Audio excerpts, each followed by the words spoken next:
يسعد صباحكم او مساكم اينما كنتم. انا رفيق عادل وانتم بتتابعوا برنامج اصل الحدوته. رجعنا لكم تاني بعد فتره توقف كبيره كانت نظرا لظروف مرضيه، بس الحمد لله الدنيا احسن دلوقتي. فنجان البن تمام، ويلا نعرف الحدوته سوا.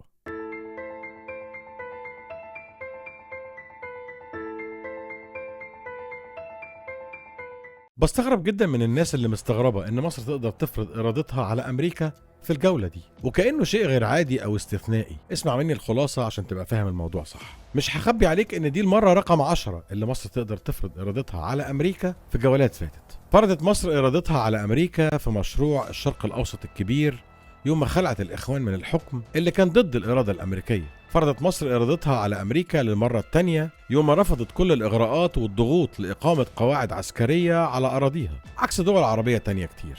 فرضت مصر ارادتها على امريكا في الحرب الروسيه الاوكرانيه لما رفضت انها تقطع علاقتها بروسيا، فكان الرد على الموقف ده انشاء المفاعل النووي الروسي على الاراضي المصريه.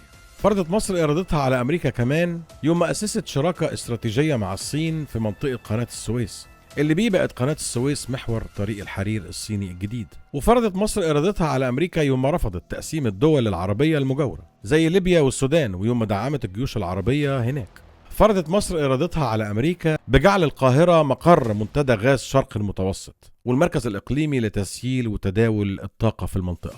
وكمان فرضت مصر إرادتها على أمريكا يوم ما كسرت كل محظورات التسليح السابقة قبل 2014 وابتدت تنوع مصادر حصولها على السلاح، وابتدت تستخدم أسلحة جديدة من مناطق جديدة ومصادر جديدة اللي اداها التفوق على الجيش الإسرائيلي في بعض الأفرع. وفرضت إرادتها كمان على أمريكا وعلى الغرب ووطنت صناعة التسليح محليا. مصر فرضت إرادتها على أمريكا يوم ما قررت تعمير سيناء والساحل الشمالي، وده لتحقق الاستقلال الاقتصادي. يوم ما أعلنت مصر عن مشاريع مواني العريش وطابة والسخنة، فرضت إرادتها على أمريكا. مش بس كده، وربط السكك الحديدية بالعين السخنة والعلمين وطابة والعريش، وكده مصر بتنافس أمريكا في المشاريع الأمريكية الموجودة في المنطقة. دي مجرد نماذج على سبيل المثال وليس الحصر يا صديقي، لكن قليل قوي اللي عارف وفاهم قوة بلده. الفرق الوحيد بين الجولات اللي فاتت اللي فرضت فيها مصر إرادتها على أمريكا والجولة دي الخاصة بسينا، إن الجولة الحالية اللعب فيها على المكشوف بسبب شخصية ترامب وتعامله مع القضية. أما بالنسبة للجولات اللي فاتت فهي كانت عنيفة أكتر، لكن كانت من تحت الترابيزة. أشوفكم على خير.